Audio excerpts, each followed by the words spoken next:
I just unboxed my brand new Epson 4800 Eco Tank printer, and I'm gonna try to get started using this one for sublimation. The thing about these Eco Tank printers is that you can use them for either regular printing or for sublimation, just not both. So a few weeks ago, I bought my first Eco Tank printer. Actually, I bought them at the same time, but I set up my printer for regular printing first. So I haven't actually done one with the sublimation ink, but I'm hoping that since it's pretty much the same process, this is going to be pretty straightforward to get started with. But as you can see, I've already taken it out of the box. We still have all these nice little blue strips everywhere, so I'm going to take these off and get out my little instruction book and see if we can get started with using this for sublimation. But like I said, you can use these for regular printing or sublimation. You can't switch back and forth.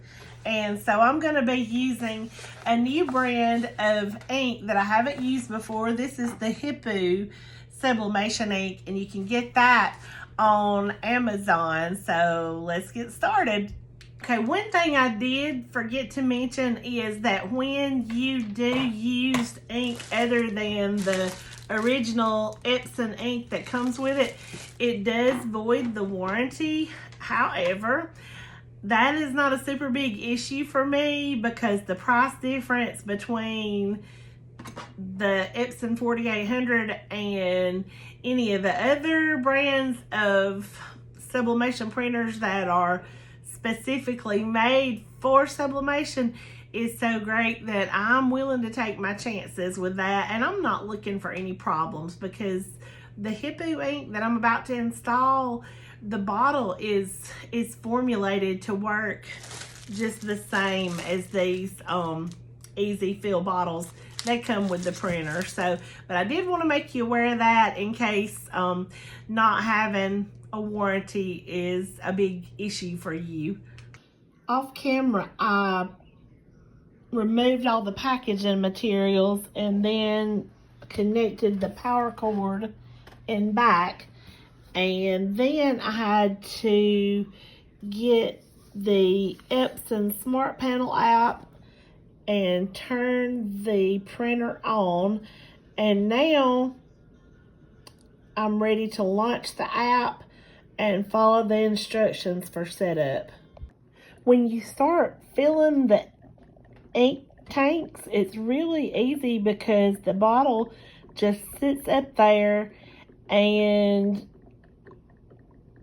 it stops automatically when the tank's full, so you don't have to worry about overflowing. So that part is really neat. It sure beats the old way of having to fill the tanks with a syringe. And you're just going to continue, repeat that step with each color. So you're going to do the yellow, the magenta, and then the cyan all the same way. Now the black of the Hippo, you'll probably have some extra. The other colors, it'll probably take the whole bottle, but that's okay because the Eco Tank is very efficient and you're really not going to be using just a whole lot of ink. I'll show you just how easy that is to pop on though. You just kind of find where it's going to snap, and then I don't know if you can hear that, but you can kind of tell when it starts going in because it's making that glug glug glug glug sound. Also, you can watch as it's coming up to the fill line down here.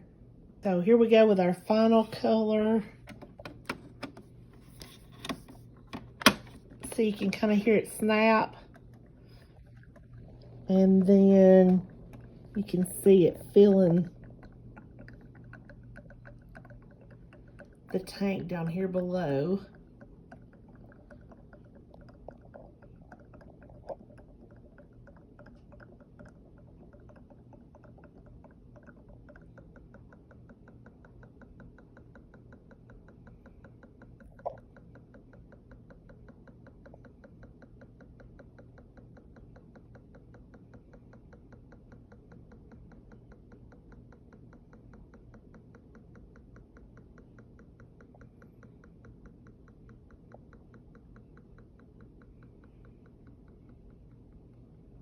And when it's full, it just stops automatically.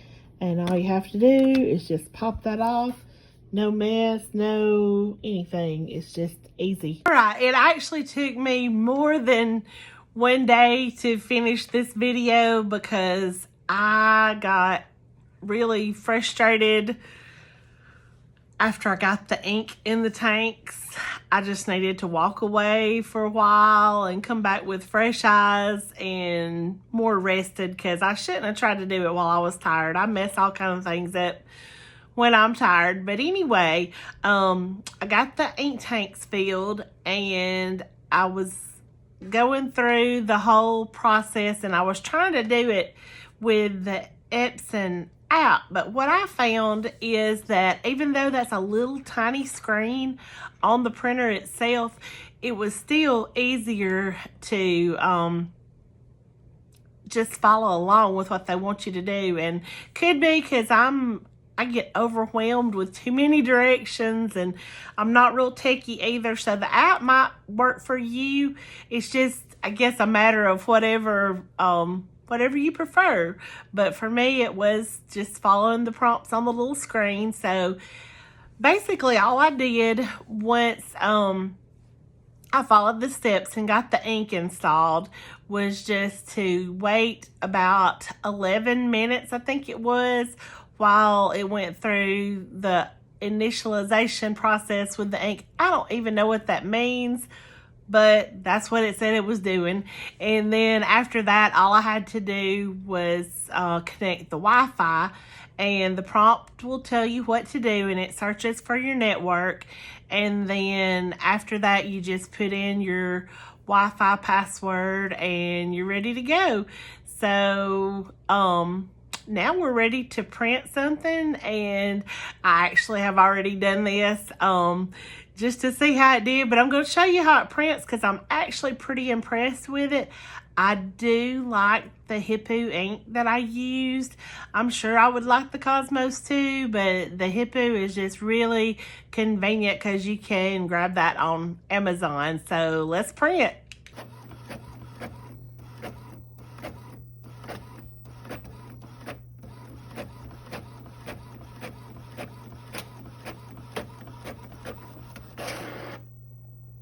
Now I'm just going to trim the edges of my print. Honestly, with this new printer, I have not noticed it doing any of the quirky stuff that my old printer did, such as leaving little black ink marks on the edges. But just in case there's something I don't see, old habits die hard. And I just rather trim it to keep from risking having a little black line on my shirt once it's pressed. So we're ready to put it on the press now. Using a shirt that's 50% cotton, 50% polyester. The higher the poly content, the brighter and more vibrant your design will be. But 50-50 works if the color is light enough. So I'm just doing a little pre-press, just about 5 to 10 seconds to get the moisture out and just to get my fabric ready. If you're worried about it bleeding through, you can always put a sheet of butcher paper between the front of the shirt and the back there on the inside. And I'm going to use my shirt alignment ruler and just scoop my design right up there to the edge. I actually like them a little closer to the collar, so I'm going to overlap it just a little bit and then take this off. You can use heat transfer tape if you would like to, but I don't always, just mostly on pocket designs or something where I'm afraid that it is going to slide. So here we go, and we're going to press this at 400 degrees for